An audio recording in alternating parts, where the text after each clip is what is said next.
Hi folks, and today I'm spending time with Catherine Telford from Carter Ferguson. Catherine, you'll find her in the Kiama and the Nowra office, but today we're going to talk about purchasing your dream home. So you're out there, you've found your dream home, what do they need to do? Tell us a little bit about it. If you found your dream home and you're speaking with an agent, before you make a firm decision in relation to buying this home, you need to discuss it with your bank first or a finance company. You will need to get your finances in order before making a firm commitment to buy this property. Now we're seeing at the moment with the way property is selling, often on day one or first open home, people will come along and they'll absolutely love the property and they haven't got their finance approved. So first tip, finance approved or pre-approved, so that you can actually make an offer. What are some other things that they need to do? Or I always say, even before you've looked at the home, if you're really sure that you want to make an offer, maybe they could download the contract and have you look at that. Absolutely. Having a contract makes a huge difference. Then we can see what the restrictions are in relation to the property. We can have a look at caveats, also easements or any restrictions in relation to development in relation to the property. Another quick tip while we're talking about that is pest and building. So the onus isn't on the vendor to have a pest and building done, it really is up to you.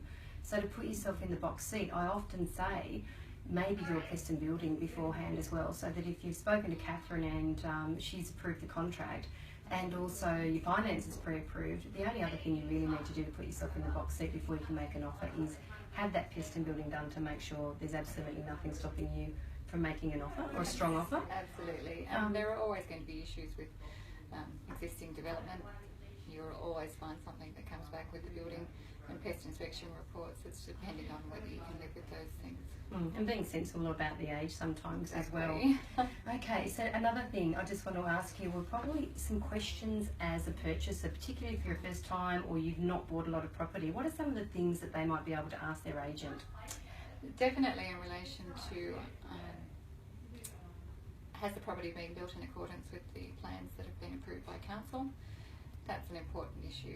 If the vendor hasn't disclosed any unauthorised works, it's always good to get a building certificate from council or determine and discuss with your solicitor whether it's worth spending the money to do that. But also, before you do any of that, you'll also need to consider the stamp duty in relation to the property, because that's an extra expense that a lot of people don't factor in, and then you're looking for that expense at the end of the There are a lot of online stamp duty calculators that you can have a look at, but again, it's factoring all of that into the purchase price. Absolutely, and there are grants from the government at the moment in relation to certain purchases, and that's important to see if you're entitled to a grant, and that can reduce the stamp duty significantly in certain situations. What are some of those grants that are available at the There's moment? new home purchases in relation to new buildings to try and boost the building economy, and also in relation to first home owners. So it's important to discuss those issues with your solicitor or your conveyancer. Excellent. So thanks for spending time with me today, Catherine, and hope you've had a few tips and some ideas from Catherine there today. Thank you.